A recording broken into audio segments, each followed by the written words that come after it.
میں الگ صبح اٹھا اور سامان باندھنا شروع کر دیا۔ آج میں ایڈنبرا کو چھوڑ کر لندن جا رہا تھا۔ 500 میل موٹر چلانا تھی۔ کار میں سامان رکھ کر پڑوسیوں سے علیگ سلیگ کی اور پروفیسر کے ہاں پہنچا۔ وہ ناشتے پر میرا منتظر تھا۔ ایسے موقع مجھے اداس کر دیتے ہیں، وہ بولا۔ جوانی میں اپنے بچوں کو رخصت کیا کرتا تھا، اب بڑھاپے میں شاگردوں کو۔ ہم اسکاٹ ویسے بھی جذباتی ہیں۔ اس میز پر ہم نے کتنی مرتبہ لمبی لمبی بحثیں کی تھیں، دنیا کے ہر موضوع پر۔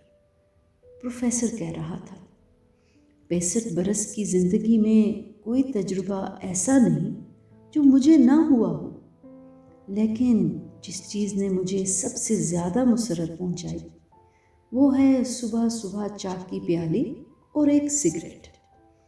اس کے بعد دن بھر جو کچھ ہوتا ہے سب خرافات میں شامل ہے، لیکن زندگی کچھ ایسی بری بھی نہیں۔ ہو سکتا تھا کہ میرے والدین شادی نہ کرتے اور میرا وجود ہی دنیا میں نہ ہوتا۔ اچھا ہوا کہ یہ تماشا دیکھ لیا۔ میں زیادہ باتیں تو نہیں کر رہا ہوں، یہی وقت ہے جب میں بول سکتا ہوں۔ میری بیوی باہر گئی ہوئی ہے۔ چلتے وقت پروفیسر نے نصیحت کی، حد نگاہ کبھی محدود نہ رہے، ہمیشہ پہاڑوں کے اس پار دیکھنا۔ میں نے شہر کا ایک چکر لگایا، پھر یوں ہی خیال آ گیا کہ این سے ملتا چلوں۔ ویسے کل اسے خدا حافظ کہہ چکا تھا۔ یونیورسٹی میں اس سے ملا، وہ بہت خوش ہوئی۔ تمہیں ڈنبار میں اتار دوں گا، وہاں سے بس لے لینا۔ ہم دونوں روانہ ہوئے۔ آبادی سے باہر نکل کر میں نے موٹر روکی اور پیچھے مڑ کر ایڈنبرا کے خط فلکی کو دیکھا۔ نوکدار مینار، مخروطی گنبد، پہاڑیاں، جیسے قرون وسطیٰ کا کوئی شہر۔ تم تو یوں دیکھ رہے ہو جیسے پھر کبھی یہاں نہ ہوگے۔ آؤں گا، لیکن زندگی کے یہ لمحے دوبارہ نہیں آئیں گے۔ ہم دونوں خاموش تھے۔ این مجھے سگریٹ سلگا کر دیتی، دونوں مسکراتے، پھر اداسی چھا جاتی۔ سورج نکل آیا تھا۔ اسکاٹ لینڈ کی پہاڑیوں پر سبزہ مخمل کی طرح بچھا ہوا تھا۔ کہیں کہیں ہیدر کے سرخ قالین بچھے ہوئے تھے۔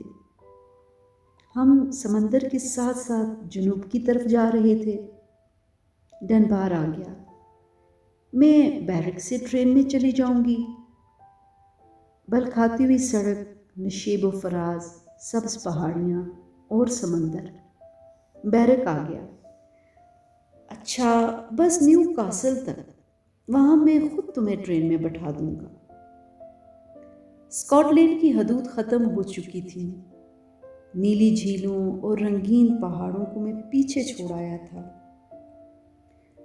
رابرٹ برنز اور اس کے نغمے، اونچے پہاڑوں کی دھن اور شہنائیوں کی دل سوز دھنیں سب پیچھے رہ گئے تھے۔ نیو کاسل آیا تو این بھی واپس اسکاٹ لینڈ چلی گئی۔ رخصت ہوتے وقت ہم بالکل خاموش تھے۔ یہ برساتی تم نے نئی لی ہے؟ میں نے پہنی ہوئی برساتی کو دیکھا۔ واقعی نئی معلوم ہو رہی تھی۔ شاید جون نے بغیر پوچھے اسے ڈرائی کلین کرا دیا۔ ٹرین چلنے لگی۔ این کہہ رہی تھی، اپنی جرابیں مت پھینکنا، مرمت کے لیے مجھے بھیج دینا۔ کام پر ناشتہ کیے بغیر کبھی مت جانا، لوگوں سے لڑنا مت۔ اب میں تیزی سے لندن کی طرف جا رہا تھا۔ برساتی کی آستینوں کو دیکھا، پھر کالر اور پیٹی کو۔ کیا یہ وہی برساتی ہے؟ ایسی برساتیاں تو جگہ جگہ دکانوں میں ملتی ہیں۔ کچھ دور جا کر موٹر روک لی۔ سامنے چشمہ بہہ رہا تھا۔ ایک پتھر پر بیٹھ کر غور سے برساتی کو دیکھنے لگا۔ وہ دھندلی صبح میری آنکھوں کے سامنے آ گئی جب میں پہلے ایڈنبرا آیا۔ گاڑی پہنچی تو ابھی اندھیرا تھا۔ میں اسٹیشن کے ہوٹل میں ناشتہ کر رہا تھا۔ بہرے نے پردہ ہٹایا تو کھڑکی میں سے عجیب نظارہ دکھائی دیا۔ زمین پر دھند چھائی ہوئی تھی۔ اس دھند سے فصیلیں اور برجیاں ابھر رہی تھیں۔ ایڈنبرا کا قلعہ پریوں کا محل معلوم ہو رہا تھا۔ سردیاں شروع ہو چکی تھیں۔ میں اوور کوٹ خریدنے لگا۔ یہاں نوعمر طبقہ برساتی پہنتا ہے اور ادھیڑ عمر کے لوگ اوور کوٹ۔ بوڑھے برساتی اوور کوٹ اور چھتریاں تینوں استعمال کرتے ہیں۔ ایک سبز رنگ کی برساتی پر میری نگاہیں جم کر رہ گئیں۔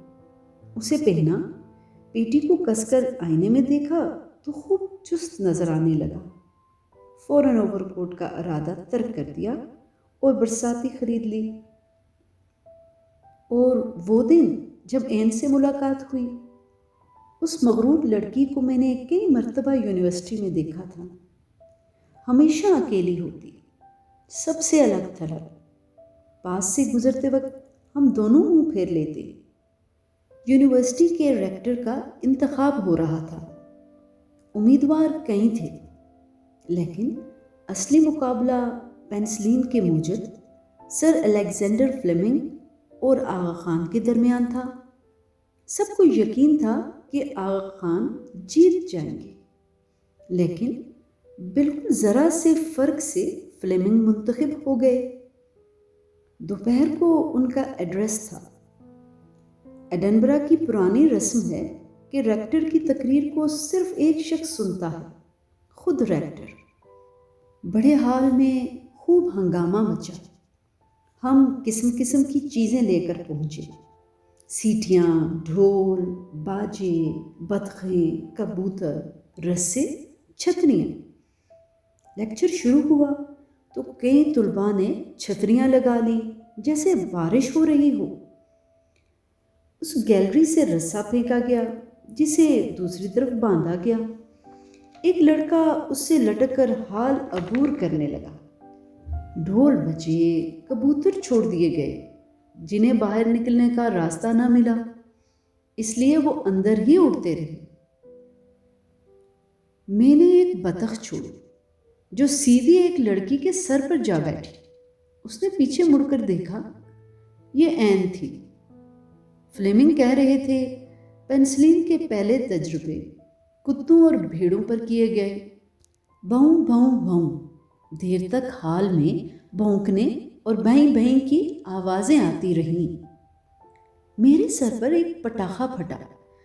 اسے این نے پھینکا تھا۔ میں نے اپنے ساتھی سے بطخ مانگ کر این کے سر پر رکھ دی۔ فلیمنگ کی آواز آئی۔ لوئس پاسچر نے اپنی ساری عمر جراثیم کے پیچھے گزار دی۔ نعرے لگنے لگے، سبحان اللہ، کیا زندگی تھی کہ جراثیم کے پیچھے گزری۔ این نے پھر ایک پٹاخہ پھینکا۔ میں نے فوراً ایک بطخ اس کے سر پر رکھ دی۔ فلیمنگ نے الکوہل کی تخمیر کا ذکر کیا تو جیسے حاضرین کو نشہ چڑھ گیا، وہیں لوٹنے لگے۔ ایک صاحب بے ہوش ہو گئے، انہیں اسٹریچر پر لٹایا گیا، مگر دروازے کے پیچھے پہنچے تو چھلانگ مار کر اٹھے اور واپس آ بیٹھے۔ یہ ہنگامہ ختم ہوا تو میں نے دیکھا کہ پورچ میں این ایک بڑا سا اشتہار پڑھ رہی ہے۔ شام کو نئے ریکٹر کے اعزاز میں رقص ہو رہا تھا۔ کیا ارادہ ہے؟ میں نے اس کی طرف دیکھے بغیر پوچھا۔ ضرور چلوں گی، اس نے میری طرف دیکھے بغیر جواب دیا۔ رات کو ہم رقص پر گئے۔ میرے پروفیسر نے مجھے فلیمنگ سے ملایا۔ پرشفقت چہرہ، سفید بال، باتوں میں بھولا پن۔ یہ وہی عظیم شخص ہے، بنی نوع انسان کا سب سے بڑا محسن۔ جتنی جانیں اس نے بچائی ہیں، آج تک کسی نے نہیں بچائی۔ اسکاٹش دھنوں پر رقص ہوتا رہا۔ آخر میں سب نے ہاتھ میں ہاتھ ڈال کر آل لینگ سائن گایا۔ باہر نکلے تو بہت دیر ہو چکی تھی۔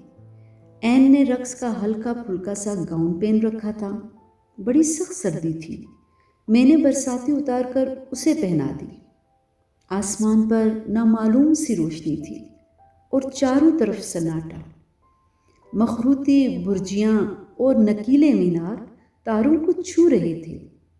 مجھے یہ گلیاں بہت مانوس سی معلوم ہوئیں، رات کے اندھیرے میں سب بستیاں ایک سی لگتی ہیں۔ پھر یونیورسٹی کے طلباء نے قندیلوں کا جلوس نکالا۔ این اور میں ہزاروں لڑکے لڑکیوں کے ساتھ بڑی بڑی قندیلیں لیے قلعے سے روانہ ہوئے۔ اندھیری رات تھی، سڑکیں خالی تھیں، نیچے اترتی ہوئی سڑک کے دونوں طرف خلقت کا ہجوم تھا۔ قندیلوں سے موم پگھل کر برساتی پر گرتا رہا اور نشان پڑتے رہے، مگر اب نہ یہ نشان ہیں نہ دوسرے، سب دھل چکا ہے۔ اس سے اب وہ خوشبو بھی نہیں آ رہی جو این کو پسند تھی۔ اور میں لندن جا رہا ہوں۔ اس شہر کی مشینی زندگی سے مجھے وحشت ہوتی ہے۔ 15 میل اس طرف نکل جاؤ، 10 میل مخالف سمت میں چلے جاؤ، لندن ختم ہی نہیں ہوتا۔ جہاں شراب خانوں میں محبوبہ کو سامنے بٹھا کر لوگ فٹ بال، غیر ملکی پالیسی، بزنس، کتوں اور گھوڑوں کی باتیں کرتے ہیں، کل سے پڑھائی شروع ہو جائے گی۔ لندن میں دھواں ہوگا، دھند ہوگی اور ہر وقت کی بارش۔ لیکچروں اور امتحانوں کے چکر سے مدتوں نجات نہیں ملے گی۔ کل سے زندگی جامد ہو جائے گی، ایک سیاہ چار دیواری میں بند ہو جائے گا۔ اس جمود سے میں پہلے بھی کئی بار آشنا ہوا تھا۔ ایسے گھٹے گھٹے سکون سے سب سیاح آشنا ہوتے ہیں جب قدم بوجھل ہو کر زمین میں دھنس جاتے ہیں، شاہراہوں کے دروازے بند ہو جاتے ہیں اور یقین ہو جاتا ہے کہ یہ نظر بندی اب کبھی ختم نہیں ہوگی، یہ گھٹا کبھی نہ چھٹے گی۔ میں نے برساتی کو دیکھا۔ یہ وہ تو نہیں جو ان اجنبی آسمانوں اور انجانے خطوں میں میری رفیق تھی، جس کے قرب میں طرح طرح کے پیغام تھے، نئے نئے ملک، چمکتی ہوئی سڑک اور آزادی۔ اس کالر کے نیچے ہسپانوی سینوریتا کے سرخ ہونٹوں کے نشان تھے۔ ایک دھند سی چھا گئی، چشمے کا شور دھیما ہوتا گیا، دھوپ پھیکی پڑتی گئی، وہ سب نقوش ذہن میں ابھرنے لگے۔ میں اور میرا دوست رودبار انگلستان عبور کر رہے ہیں، ہم ہسپانیہ جائیں گے۔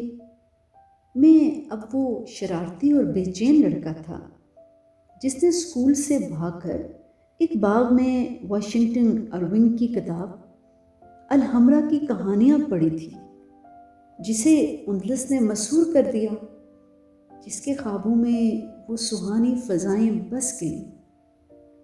رودبار انگلستان کو عبور کر کے ہم پیرس پہنچتے ہیں۔ فرانسیسی زبان بالکل سمجھ نہیں آتی، لیکن یہ الفاظ بار بار سننے میں آتے ہیں: شون دشیں، فونفاں، سانسیں۔ رات کے کھانے کا بل آتا ہے تو ہاتھوں کے طوطے اڑ جاتے ہیں۔ 2000 کچھ سو فرینک۔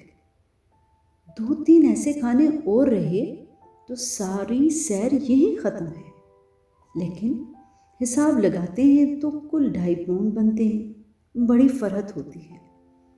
صبح اٹھ کر میں ڈائری دیکھتا ہوں۔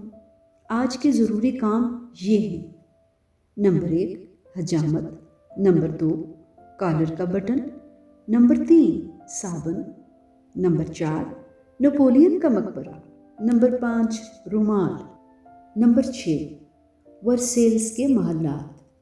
چنانچہ سیدھے حجام کے ہاں پہنچتے ہیں۔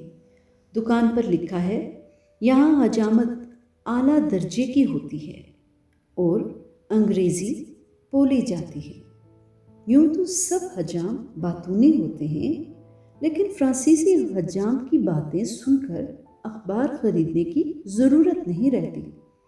آدھ گھنٹے میں صرف وہ ایک کام کی بات کرتا ہے۔